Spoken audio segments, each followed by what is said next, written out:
Spain has controlled its northern shore since antiquity, while Morocco gained independence and sovereignty over the southern coast in 1956. Britain has maintained control over Gibraltar since 1713 through the Treaty of Utrecht, creating a permanent point of contention. Ceuta, a Spanish autonomous city on the African continent, sits directly across from Gibraltar. This 18.5 square kilometer enclave has been under Spanish control since 1580. Morocco has consistently claimed Ceuta as rightfully its territory, viewing it as a colonial remnant that should be returned. Dr. El Fassi points to a visualization showing the overlapping claims. Spain wishes to maintain sovereignty over Ceuta, while simultaneously seeking to regain control of Gibraltar from Britain. Morocco wants Ceuta integrated into its territory. Meanwhile, Britain has repeatedly affirmed its commitment to Gibraltar's status, with 98% of Gibraltar's residents voting to remain British in a 2002 referendum. These competing claims create an extraordinary diplomatic challenge. Every beam, bolt, and blueprint of a potential crossing must navigate not just the physical strait but centuries of entrenched national pride and historical grievances. Engineers need clarity on fundamental questions. Which nation's construction standards apply? Whose courts resolve disputes? Which country's workers will build each section? Who controls security and border operations? Consider this, Dr. El Fassi continues, gesturing to a point midway across the strait. Who has jurisdiction over this exact location? Spain claims territorial waters extending 12 nautical miles from its coast. Morocco makes similar claims from its shores.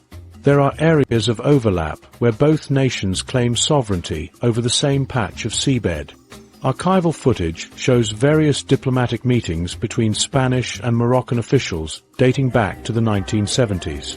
In 1979, King Hassan II of Morocco and King Juan Carlos I of Spain first discussed the possibility of a fixed link. The idea resurfaced periodically over subsequent decades, with memorandums of understanding signed in 1980, 1989, 2003, and 2012. Yet these discussions consistently faltered over questions of sovereignty.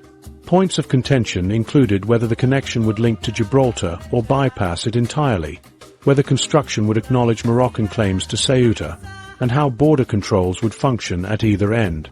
The diplomatic file on the Gibraltar crossing is among the thickest in both Spanish and Moroccan foreign ministries, notes Dr. El Fassi. For over 4 decades, committees have met, studies have been commissioned, and announcements have been made. Yet progress inevitably stalls when sovereignty questions arise. A particularly illustrative example occurred in 2007 when a joint Spanish-Moroccan committee reached technical agreement on a tunnel route, only for the project to collapse when diplomatic tensions flared over a Spanish royal visit to Ceuta, a visit Morocco condemned as an infringement on its territorial integrity. The waters themselves pose additional jurisdictional challenges. Under the United Nations Convention on the Law of the Sea, the strait constitutes an international waterway with guaranteed freedom of navigation.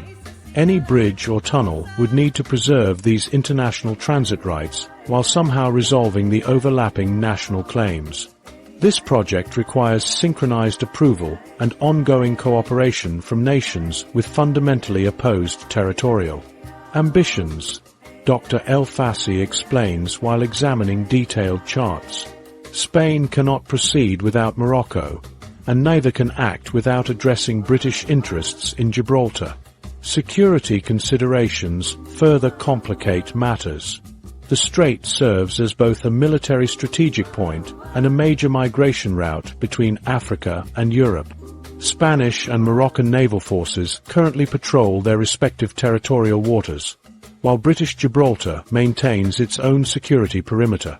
Recent diplomatic tensions between Spain and Morocco over migration policies have further illustrated the fragility of relations across the strait. In 2021, Morocco temporarily relaxed border controls, allowing thousands of migrants to enter Ceuta, in what many analysts viewed as leverage in territorial disputes.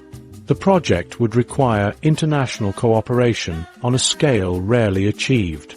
The Øresund Bridge between Denmark and Sweden connected two nations with amicable relations and no territorial disputes. Even the Channel Tunnel between France and the UK involved just two countries with clearly defined territorial waters. The Gibraltar crossing would require three nations with actively conflicting territorial claims to not only agree on a single plan, but to maintain that agreement through years of construction and decades of operation, says Dr. El-Fassi. This diplomatic challenge equals the engineering obstacles. Dr. El-Fassi unfolds a final map showing proposed routes for a tunnel connection. The most technically feasible path would connect Punta Paloma in Spain with Malabeta Point near Tangier in Morocco. This route would bypass Gibraltar entirely, avoiding one set of sovereignty complications but still requiring Spanish-Moroccan agreement on construction and operation. The strait's status as the world's most geopolitically contested choke point means that diplomatic hurdles are equally as significant as the engineering challenges, Dr. El-Fassi concludes. Any successful crossing would represent a triumph of engineering and a diplomatic breakthrough resolving centuries of territorial disputes. The World Cup catalyst.